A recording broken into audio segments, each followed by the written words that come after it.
Good morning. Welcome back to Bible study.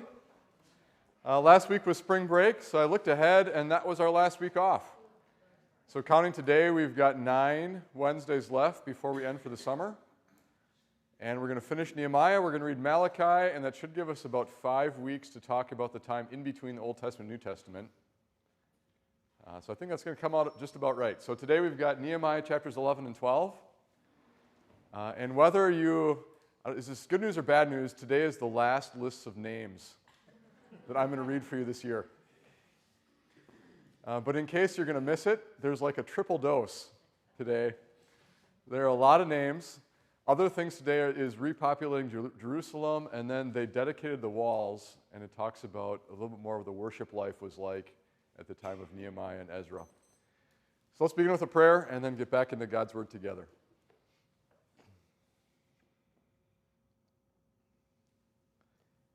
Lord God, I thank you for your grace and goodness that are new every morning. And I pray today we'd live in your love and grace for ourselves and then share that with the world around us. So please bless our Bible study. Amen.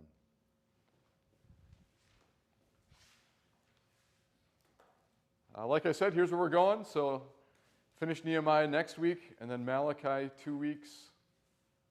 And then by the end of April, start talking about the time after the Old Testament.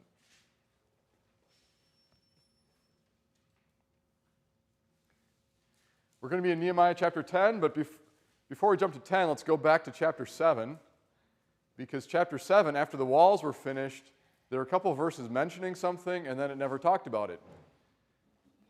Chapter 7, verse 4 says this, "Now the city was large and spacious, but there were few people in it, and houses had not yet been rebuilt. So my God put it into my heart to assemble the nobles, officials, and the common people for registration by families. And then I found these genealogical records." Now, it goes on to give the list of names of people who returned. And if we didn't have chapters 10 and 11, you'd say, well, what happened to resettling Jerusalem? So you found all the list of names. Did you have more people move there? Well, we're coming back to that now in chapter 10. This had been on his mind, and now this is the next thing that he gets to. Same thing like with dedicating the walls. I don't know if this is out of order. Like, did they dedicate the walls right after the walls were built? What gets talked about next in Nehemiah was their celebration of just reading the law of Moses with Ezra there, celebrating tabernacles. The worship life was more important to the book, so that got included first.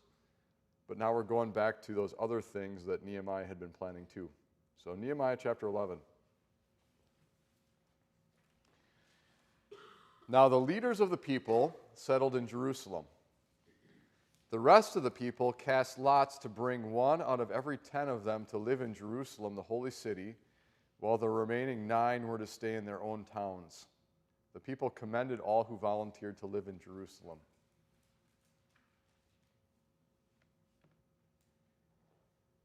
That's most of what's said. What can you pick out? What did they do? And kind of what's the condition of life back at the time of Nehemiah?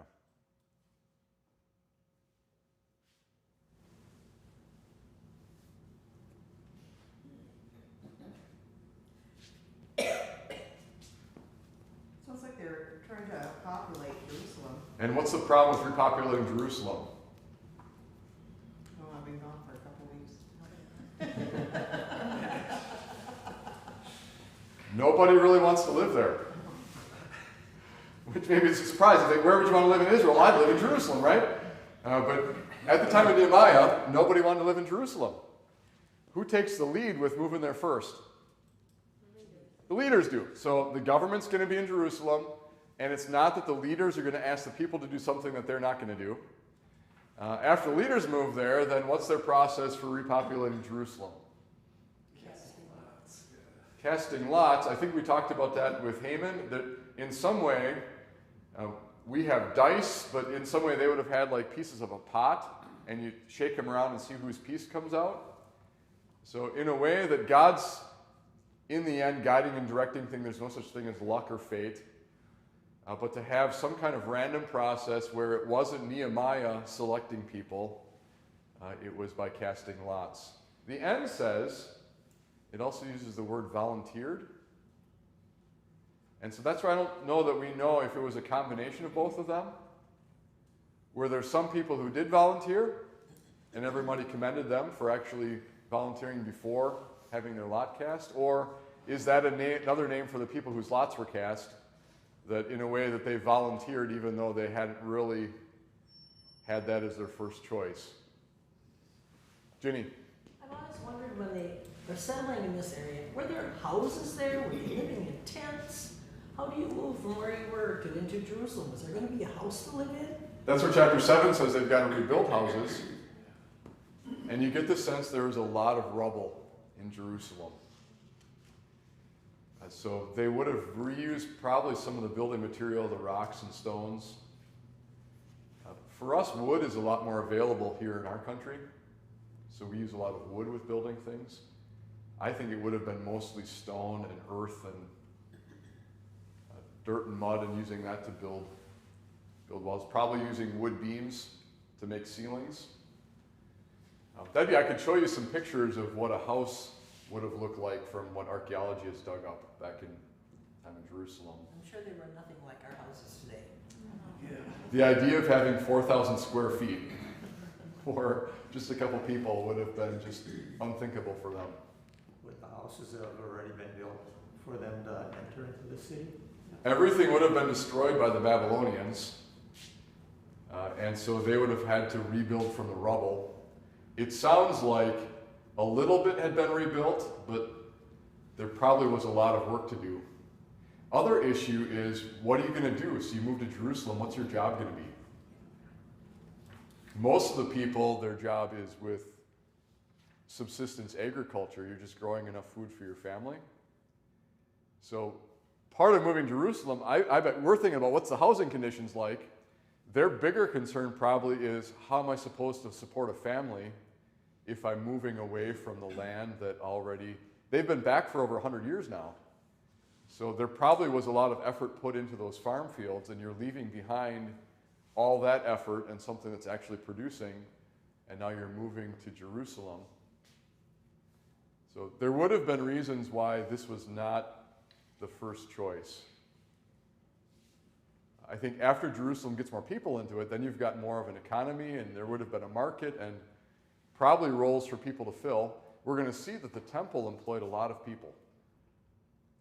So when the people bring their tithe to worship, that goes to pay people's salaries, which is in a way similar to our church today. That when you and I give offerings, where does that go? A lot of it goes to support people's families who are working in ministry. And so what are the people going to do in Jerusalem? There are going to be jobs like that, especially with the temple.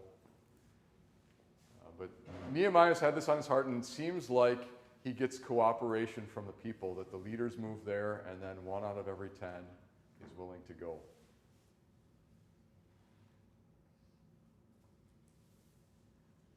That's really most of what's said about it. It doesn't say how much they rebuilt or what the process was like. What it does say is, here are the people who, either voluntarily or because they'd all committed to whoever his lots get cast, they'll have to go. Here's a list of people who went back to Jerusalem to settle in the town. These are the provincial leaders who settled in Jerusalem. Now some Israelites, priests, Levites, temple servants, and descendants of Solomon's servants lived in the towns of Judah, each on their own property in the various towns, while other people from both Judah and Benjamin lived in Jerusalem. From the descendants of Judah,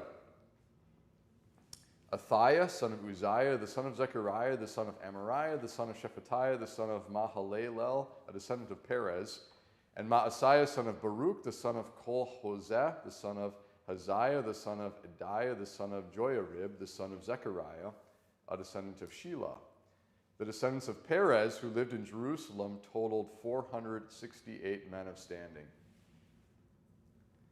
From the descendants of Benjamin, Sallu, son of Meshullam, the son of Joed, the son of Pedaiah, the son of Koliah, the son of Maaseiah, the son of Ithiel, the son of Jeshiah, and his followers, Gabai and Salai, 928 men. Joel, son of Zichri, was their chief officer, and Judah, son of Hasenuah, was over the new quarter of the city. Just some of these passing comments. it's not just names, right? So they do have a new section of the city, and you get a sense there is a local government. You've got people in charge of an area. You've got people in charge of different families. From the priests, Jediah, the son of Joiarib, Jachin, Sariah, son of Hilkiah, the son of Meshullam, the son of Zadok, the son of Meriath, the son of Ahitub, the official in charge of the house of God, and their associates who carried on work for the temple, 822 men. Ediah, son of Jehoram, the son of Pelaliah, the son of Amzi, the son of Zechariah, the son of Pashur, the son of Malchijah, and his associates who were heads of families, 242 men. Amasai, son of Azarel, the son of Azai, the son of Meshillemoth, the son of Immer, and his associates, who were men of standing, 128. Their chief officer was Zabdiel, son of Hagadolim. From the Levites, Shemaiah, son of Hashub, the son of Azrikam, the son of Hashabiah, the son of Buni, Shebathai, and Jozabad, two of the heads of the Levites who had charge of the outside work of the house of God. Mattaniah, the son of Micah, the son of Zabdi, the son of Asaph, the director, who led in thanksgiving and prayer. Bakbukiah, second among his associates, and Abda, son of Shammua, the son of Galal, the son of Jeduthun. The Levites in the holy city totaled 284. The gatekeepers, Akub, Talmon, and their associates, who kept watch at the gates, 172 men. I mentioned occupations before. Can you imagine that? You've got 172 men where they're like the security for Jerusalem and the temple.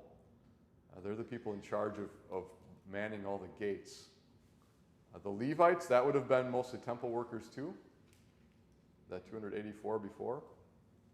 The rest of the Israelites with their priests and Levites were in all the towns of Judah, each on their ancestral property. The temple servants lived on the hill of Ophel, and Ziha and Gishpa were in charge of them. The Ophel was the area they filled in. So you've got kind of a peak on the hilltop, and they built retaining walls to try to have more usable space going down that hillside. So it says here that that's where the servants of the temple lived.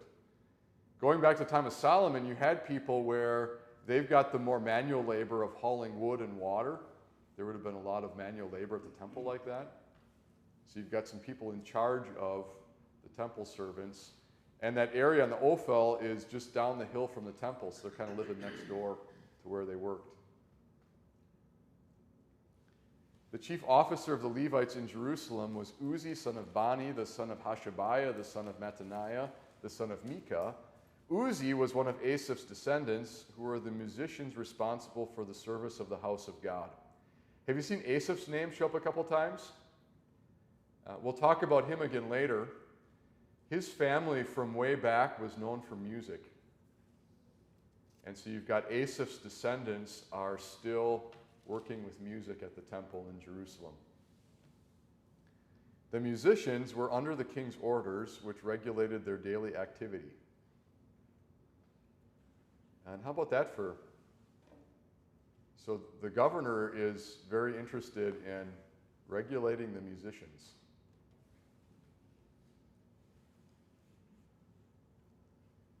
Pethahiah, son of Meshezabel, one of the descendants of Zerah, son of Judah, was the king's agent in all affairs relating to the people. As for the villages with their fields, some of the people of Judah lived in Kiriath Arba and its surrounding settlements, in Dibon and its settlements, in Jekabziel and its villages, in Jeshua, in Moladah, in Beth-Polet, in Hazar Shual, in Beersheba and its settlements, in Ziklag, in Mekona and its settlements, in En-Rimmon, in Zorah, in Yarmuth, in Zanoah, Adullam and their villages, in Lachish and its fields, and Azekah and its settlements. So they were living all the way from Beersheba to the valley of Hinnom. The descendants of the Benjamites from Geba lived in Michmash, Ijah, Bethel and its settlements, in Anathoth, Nob, and Ananiah, in Hazor, Ramah, and Gittayim, in Hadid, Zeboim, and Nebalat, in Lod and Ono, and in Harashim. Some of the divisions of the Levites of Judah settled in Benjamin.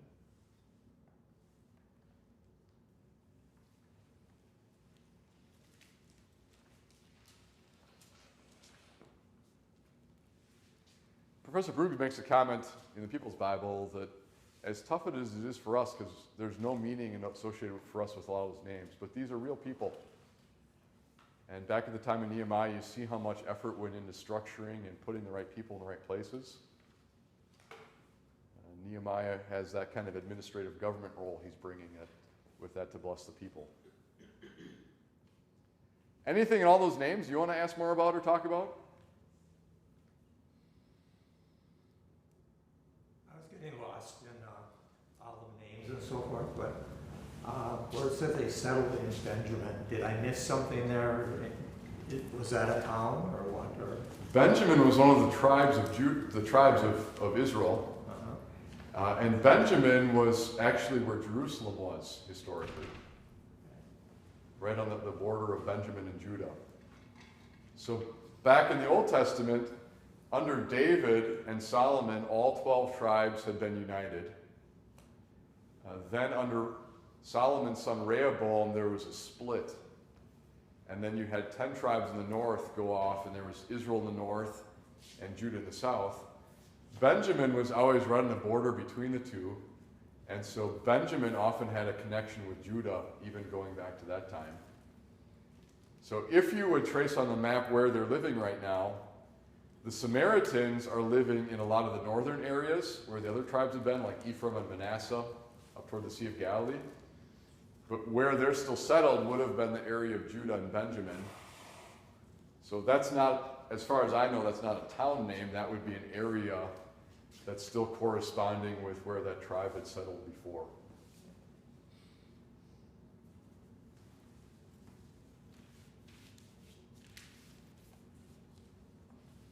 And this is where I haven't done the research of where would those all fall on a map.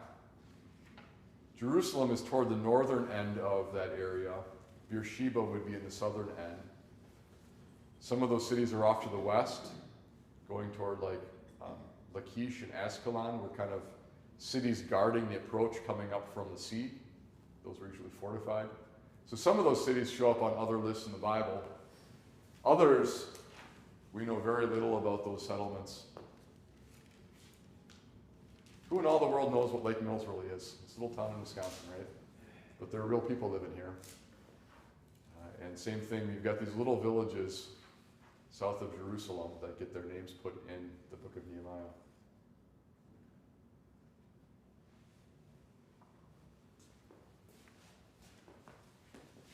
Ken, you're getting lost in the names? We're going to dive into some more names. Chapter 12. These were the priests and Levites who returned with Zerubbabel, son of Shealtiel, and with Joshua, Sariah, Jeremiah, Ezra, Amariah, Maluk, Hattush, Shechaniah, Rahum, Meremoth, Iddo, Ginnathan, Abijah, Mijamin, Moadiah, Bilgah, Shemaiah, Joiarib, Jediah, Salu, Amok, Hilkiah, and Jediah. These were the leaders of the priests and their associates in the days of Joshua.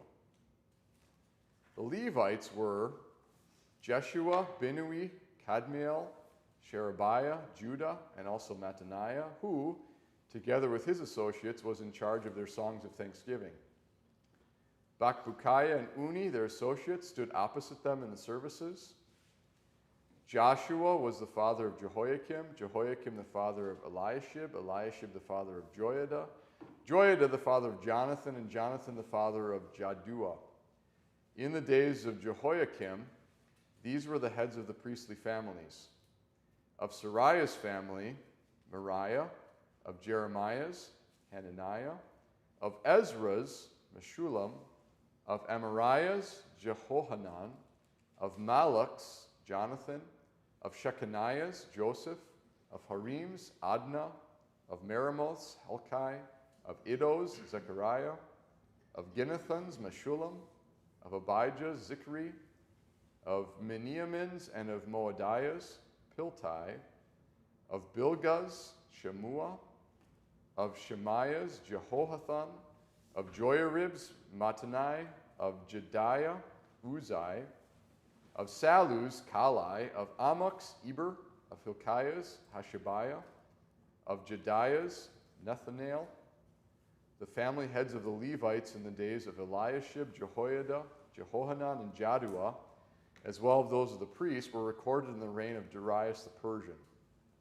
The family heads among the descendants of Levi up to the time of Jehohanan, son of Eliashib, were recorded in the book of the Annals.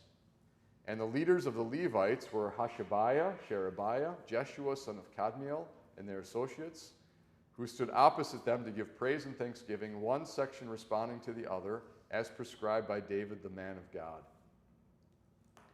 Mattaniah, Bakbukiah, Obadiah, Meshullam, Talmon, and Akub were gatekeepers who guarded the storerooms at the gates. They served in the days of Jehoiakim, son of Joshua, the son of Josadak, and in the days of Nehemiah, the governor, and of Ezra the priest, the teacher of the law.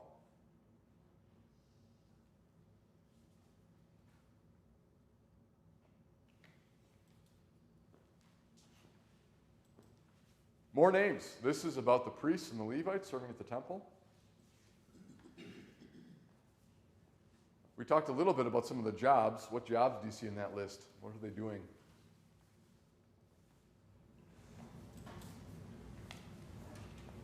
Some are priests. Some of the priests, so the priests would have been offering the sacrifices, blessing the people, bringing the incense for prayers.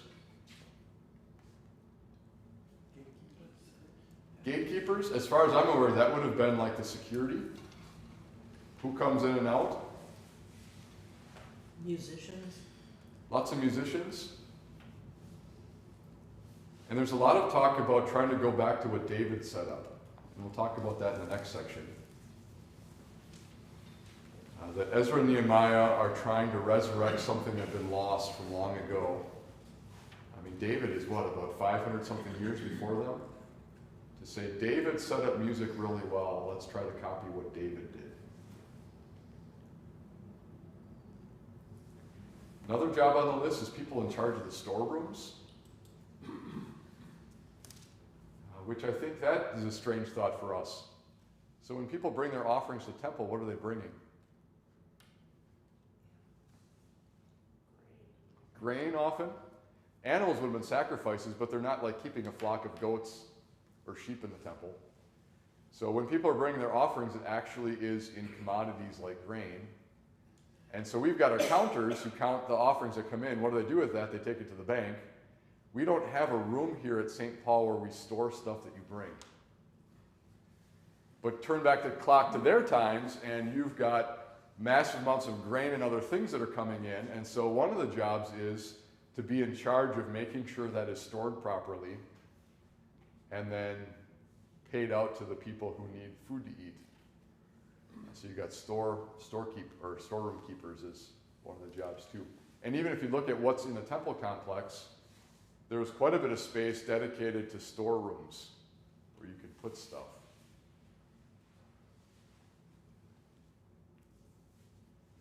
Linda? I'm just amazed with the records that they kept. They must have had, what, somebody sitting there, standing there, writing all these names down and finding out who their ancestors were.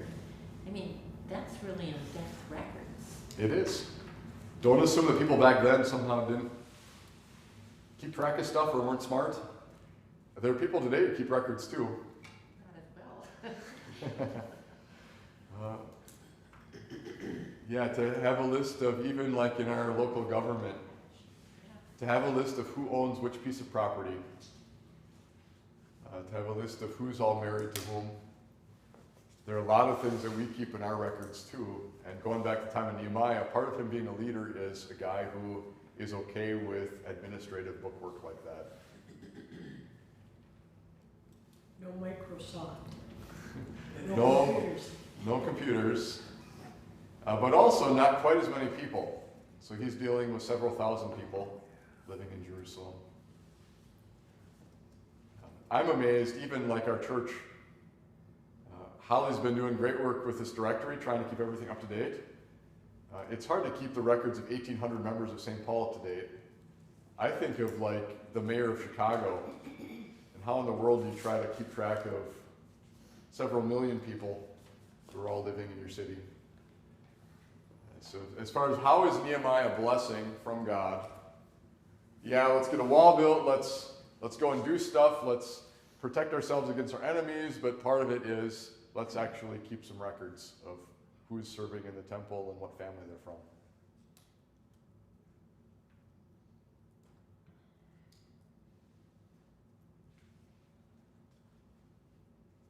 Keep going.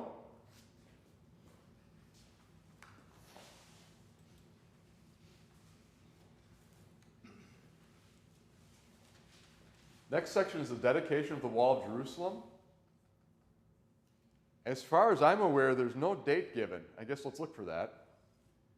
So I don't know when exactly this was.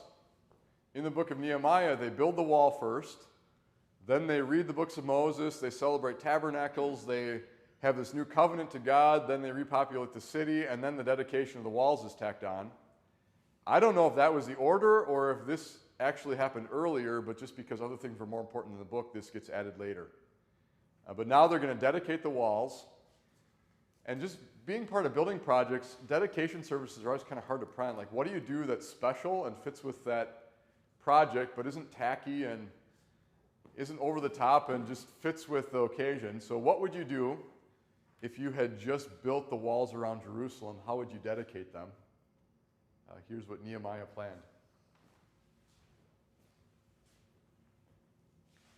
At the dedication of the wall of Jerusalem, the Levites were sought out from where they lived and were brought to Jerusalem to celebrate joyfully the dedication with songs of thanksgiving and with the music of cymbals, harps, and lyres.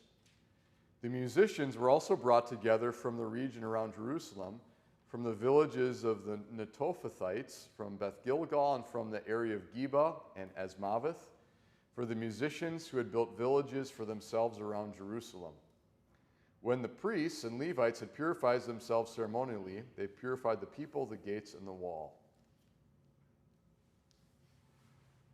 Let's pause there. This is the stuff they got ready ahead of time before the day of the dedication.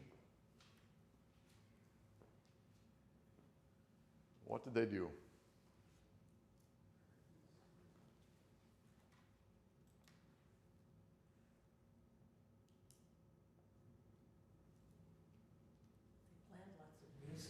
They planned lots of music. Yep. And what did they have to do to plan lots of music?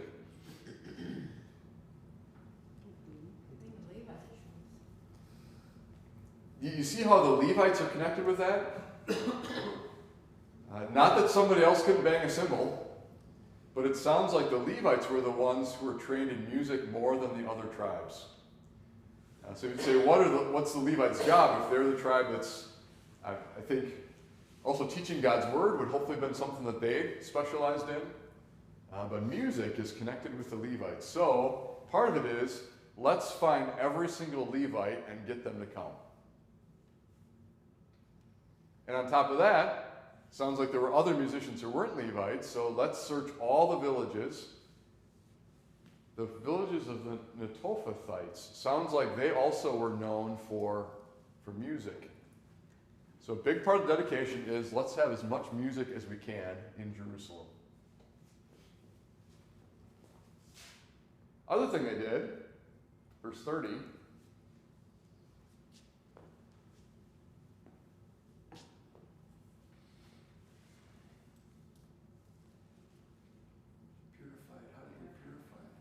how would they purify themselves? Here you've got to know some of the laws of Moses. What kind of things would they do to purify themselves?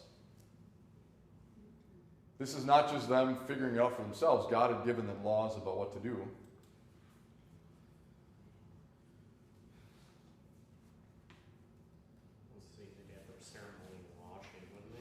God had said there were things that made you ceremonially clean or unclean. There are washings to purify yourself if you're ceremonially unclean. What are some things that could have made you unclean in the Old Testament? Touching anything that was dead. Even if like a gecko fell in your pot and died, that pot then is unclean because God, What is it that is different than God? God is the one who is, there's life in him, so anything that touches death is unclean. If you walk over an unmarked grave, you are unclean because you've come into contact with death. So that'd be one category. It depends on what kinds of blood. Like if it was your own blood, like if you had some medical condition where you had like bloody discharges, you can't come into God's presence when there's blood. For women, that meant that when you're having your period, that was a time that you couldn't come worship during that week because that made you unclean. For men, like having sex was something that then for the next day you were ceremonially unclean. Not that that's a bad thing, but God had said, when you come and worship me, there are ways where I want you to be set apart from things in this world. So they probably would have done things like those washings. They probably would have not had sex the night before. Things like that would have set them apart as clean and different, going back to the laws of Moses. They're also doing something with the other people and the gates and the walls. So all the people are setting themselves apart that this is going to be a day to worship God. We're not just dedicating walls. We are all in God's presence together. So we've got all the musicians we can. We've gotten the people ready. Here's what they did, verse 31. I had the leaders of Judah go up on top of the wall. I also assigned 2 large choirs to give thanks. One was to proceed on top of the wall to the right, toward the dung gate. Hoshai and half of the leaders of Judah followed them, along with Azariah, Ezra, Meshullam, Judah, Benjamin, Shemaiah, Jeremiah, as well as some priests with trumpets, and also Zechariah, son of Jonathan, the son of Shemaiah, the son of Mattaniah, the son of Micaiah, the son of Zachar, the son of Asaph, and his associates, Shemaiah, Azarel, Milalai, Gilalai, Maai, Nethanel, Judah, and Hanani, with musical instruments prescribed by David, the man of God. Ezra, the teacher of the law, led the procession. At the fountain gate, they continued directly up the steps of the city of David, on the ascent to the wall, and passed above the site of David's palace to the water gate on the east. The second choir proceeded in the opposite direction. I followed them on top of the wall, together with half the people, past the tower of the ovens to the broad wall, over the gate of Ephraim, the Jeshanah gate, the fish gate, the tower of Hananel, and the tower of the 100, as far as the sheep gate. At the gate of the guard they stopped. The 2 choirs that gave thanks then took their places in the house of God. So did I, together with half of the officials, as well as the priests, Eliakim, Maaseiah, Minamin, Micaiah, Elioenai, Zechariah, and Hananiah with their trumpets, and also Maaseiah, Shemaiah, Eleazar, Uzi, Jehohanan, Malchijah, Elam, and Ezer. The choirs sang under the direction of Jezrahiah. And on that day they offered great sacrifices, rejoicing because God had given them great joy. The women and children also rejoiced. The sound of rejoicing in Jerusalem could be heard far away.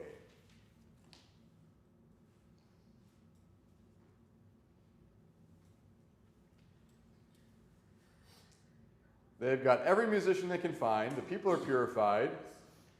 What's the big plan for the dedication of the walls? Choirs on top of the walls. What are the choirs doing? Besides singing.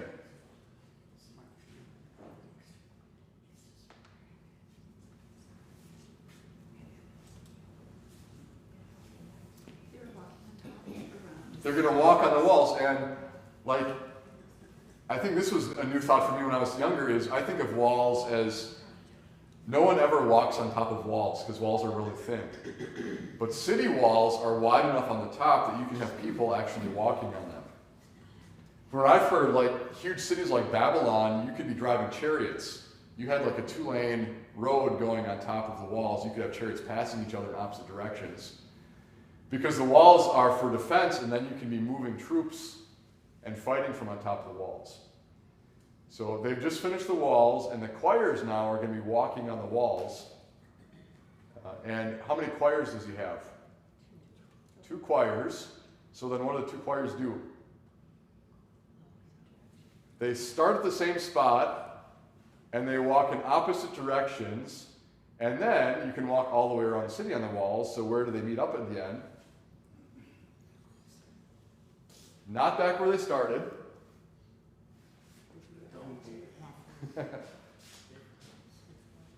Here is a map. So remember, Jerusalem at the time of Nehemiah is really long and skinny. The temple's at the north end. The old city of David's down at the south end. So it sounds like they start somewhere on that western side. The valley gate is the main gate over there, and so I guess we could assume they start there. Ezra is working with the red group on this map. Nehemiah is following the blue group. So then if you trace what's in this chapter, it's another spot where you get to learn what the city's like. So people who really want to find out what was Jerusalem like, this is a good chapter where all the gates are named in order as they pass them. So like Rich mentioned the Dung Gate, that's at the very south where they threw their garbage out into the Hinnom Valley. So Ezra is heading south toward the Dung Gate. Then it says they went around the city of David. As they go north, they have to ascend. So they're walking back uphill. The walls are not flat on the top. There's actually an incline to the walls on the eastern side. So they're walking up the walls on the east. It says they went past where David's palace had been. And I don't know what condition that would have been in, if that was still in ruins, or if like Nehemiah still would have had the governor's house be in that area. So that's going up on the eastern side, and the temple is up in that northeast corner. So they're going to get to there. Nehemiah's group is going same spot, but they're going to go clockwise. And if you go through that, you've got the Fish Gate and the Tower of Hananel, the Tower of the 100. All of those are spots that you could place on that wall going that direction. So you've got choirs singing, walking in opposite directions around the wall, and the spot they're going to meet is at the temple. So then what happens after the temple once the choirs get there? Everyone goes in the temple.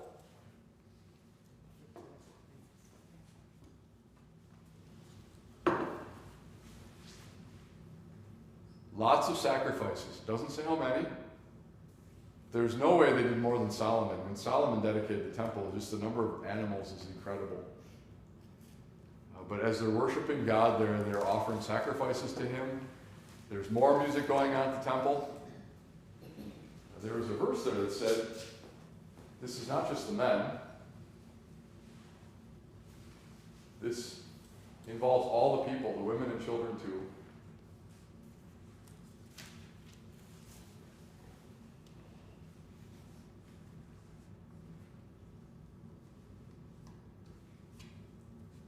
And verse 43, what word characterizes that day?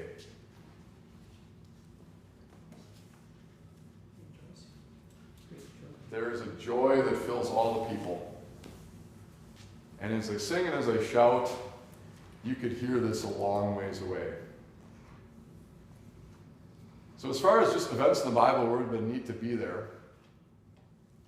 To be in a marching choir, marching around the walls, and then you get to the temple and everybody's there. Everyone's excited and joyful. Sacrifices. A lot of the sacrifices, it wasn't that you burned the whole thing to God. Some of them was, but some of them you had a huge meal together, so they're probably eating a lot of meat that day.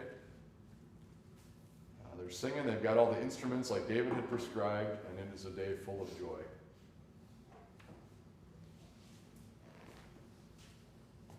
Professor Brooks' comment is, if only days like that could last, but then you wake up the next day and it's still real life in a sinful world. And you flip the page to chapter 13, you're going to find out, is everything smooth sailing from here for the Israelites? Not at all.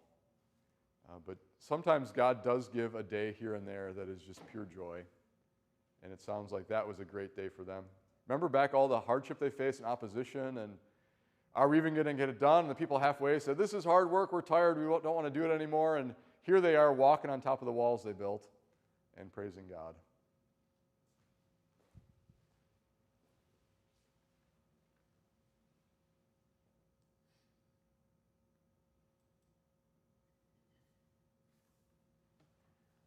And then you got more of Nehemiah organizing stuff. So verse 44. At that time, men were appointed to be in charge of the storerooms for the contributions, first fruits, and tithes. From the fields around the towns, they were to bring into the storerooms the portions required by the law for the priests and the Levites. For Judah was pleased with the ministering priests and Levites. They performed the service of their God and the service of purification, as did also the musicians and gatekeepers, according to the commands of David and his son Solomon. For long ago, in the days of David and Asaph, there had been directors for the musicians and for the songs of praise and thanksgiving to God. So in the days of Zerubbabel and of Nehemiah, all Israel contributed the daily portions for the musicians and the gatekeepers. They also set aside the portion for the other Levites, and the Levites set aside the portion for the descendants of Aaron.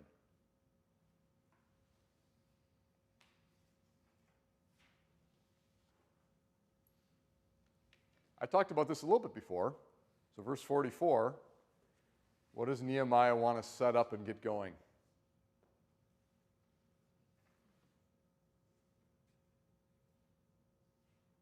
Sounds like this had not really been functioning.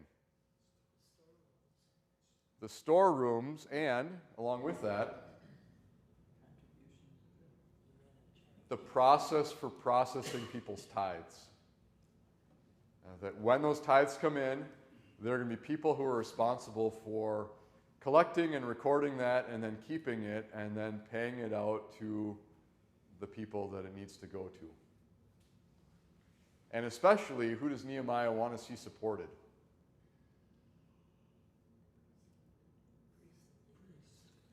Priests and the Levites. So a tenth goes to the Levites. Then the Levites were supposed to set aside, I think that was a tenth of the tenth. So 1% of the produce of the land would have gone to the priests, the descendants of Aaron.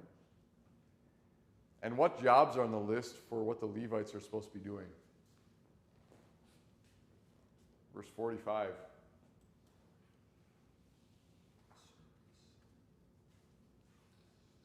I'm seeing like maybe 4 things you could.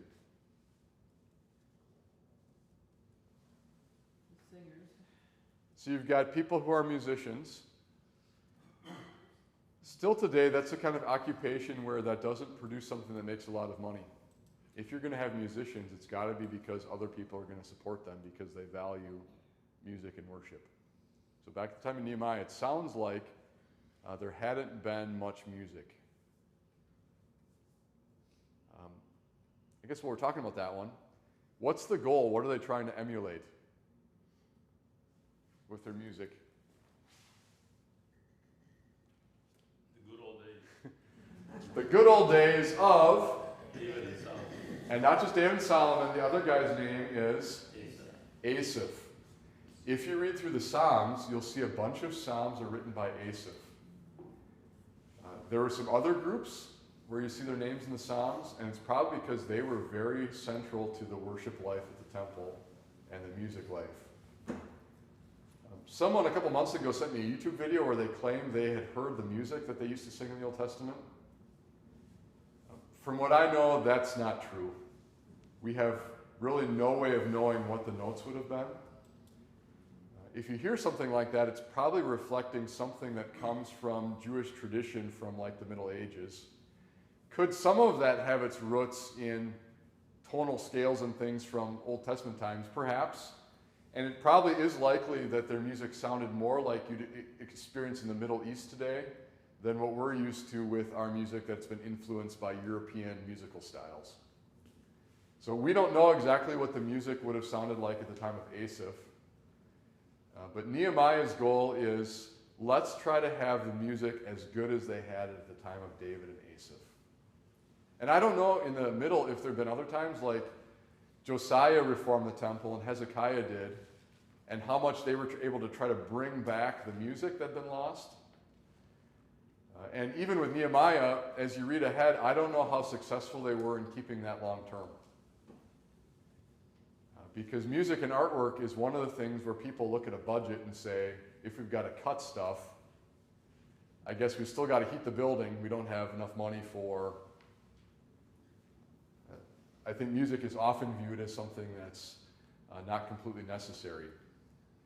So Nehemiah says that has fallen away, and let's bring back the music like it was at the time of David. So even earlier in the chapter they said, let's find the kind of instruments that David said we're going to use in the temple. You could go back to Samuel and Chronicles and see those. Or like Psalm 150 lists all kinds of musical instruments and let everything praise the Lord. So they're trying to bring that back. And he realizes that that's not just a matter of saying, let's get musicians together. It's we've got to have everybody bring the tithe to the temple. If the tithe is contributed, then we'll be able to support things like music.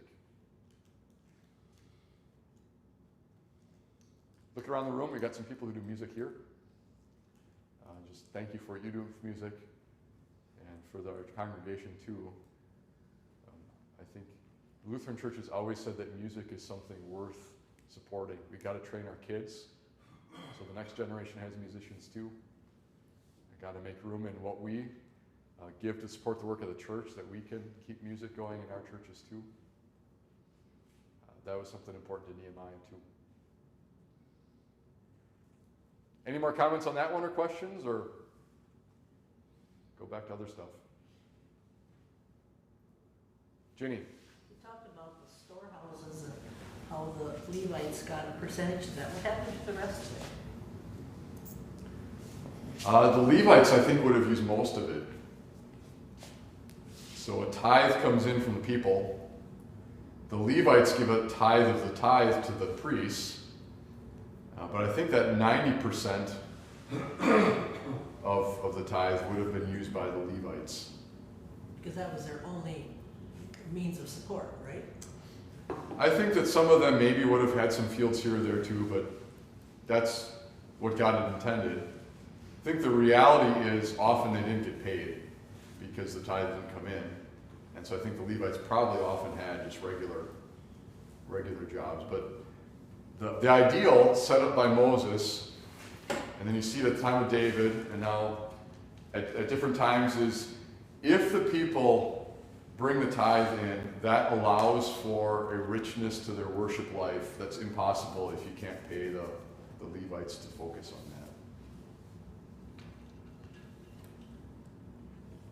that. Anyway, similar to today.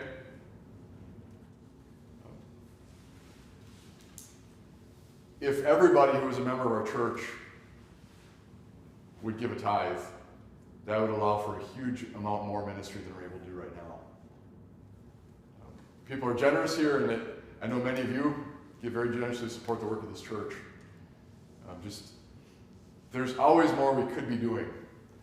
And so we'll use everything we have to serve people with the gospel here. And Nehemiah is realizing that if we could have more resources, think of what we could do at the temple.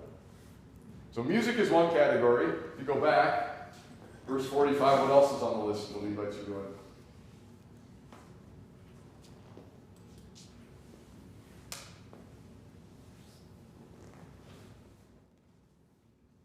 Perform the service of their God. That's the top one. Music is down the list of ways. Top thing the Levites doing is keeping worship going at the temple. Serving God, having Him come and serve them. All the sacrifices. The priests would have been in charge of the sacrifices, but there would have been a lot of Levites who were helping with that process too. You think of bringing the animals in and washing them and slaughtering them, and then the priests would have probably had the job of offering them on the altar, but then cleaning up and disposing of things, and all of that took a lot of time and effort. And so that's the one that's the top of the list, is keeping the worship of God going. Second one on the list is doing the things to purify themselves and the temple and the people, like God had said. Third one is musicians. Fourth one is gatekeepers. There have to be people who are kind of a combination of ushers and security and helping make sure that the gates and the flow of people goes smoothly.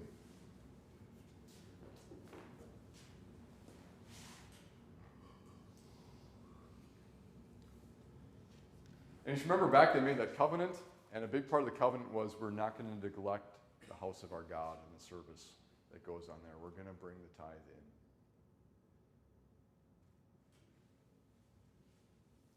Like I said before, we don't have an account of how well was this carried out, like immediately. The next chapter is going to fast forward a bit. Nehemiah had just a temporary leave of absence. Remember, he was a cupbearer for the Persian king. So Nehemiah heads back east. In the next chapter, he comes back years later and finds out that not all his reforms stuck. Which I think you'd say, I guess I'm not surprised by that. But that must have just been disheartening for him. You hope always that what you do is going to remain after you. And for Nehemiah, there was stuff that he had tried to set in motion that really wasn't working well. So he comes back, and there'll be some final reforms in the final chapter.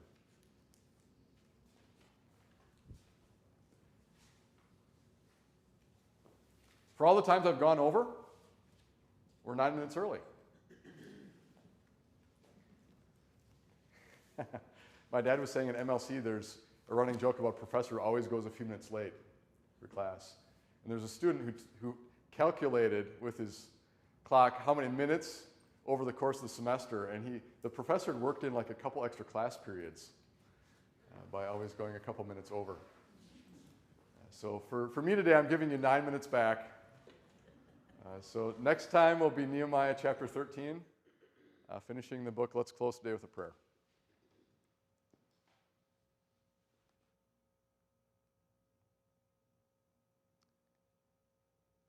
Lord God, I thank you today for worship and for music. Nehemiah back then kept such detailed records, trying to get all the people in the right places, trying to have Levites who were gifted with music to be paid for their work and to be put into service at your temple. And I pray today, too, that you'd bless us. Make all your people generous in how they support ministry, and then let us use that for ways that glorify you, preaching the gospel and singing your praises and sharing your word with the world. So please bless us and bless our church.